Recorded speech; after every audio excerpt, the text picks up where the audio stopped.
Представям ви най-новия модел Yoga на Lenovo, а именно Yoga 3 Pro. Лаптоп, който се адаптира към теб. Можеш да го използваш по 4 различни начина, като лаптоп, таблет, стойка или палатка.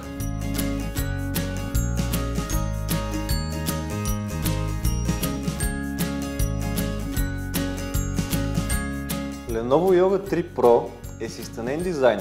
Дебелината му е 12,8 мм и тежи едва 1,19 кг, което го прави свръхпреносим.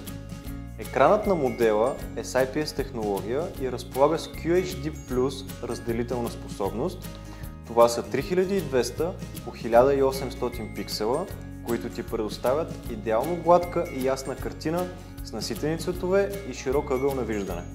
Нещо друго, на което си заслужава да обърнем внимание, е 360 градусовата панта на Lenovo Yoga 3 Pro, която е изработена по технология, подобна на кришката на часовник и е сглобена от повече от 813 алуминиеви стоманени частици, които предлагат подобрена стабилност дори при използване на лаптопа под 180 градуса. Озвучението на серията също заслужава да се отбележи. Моделите разполагат с два вградени стереоговорителя JBL, които предлагат високо качество на звука.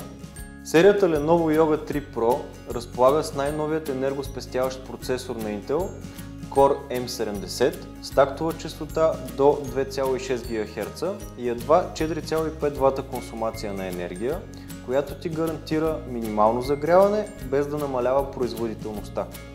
Също така подобрява и времето за работа на батерията и лаптопът издържа до 7 часа без нужда от зареждане. Всичко това в комбинация с 4-те режима на работа прави модела подходящ за работа и забавление на път, в офиса, в кафенето или в парка. Определено моделите от Lenovo Yoga Pro 3 серията са уникални машини, подходящи за всеки, който търси high-end хибриден лаптоп и желая да се наслади на висококачествена изработка във всяко едно отношение.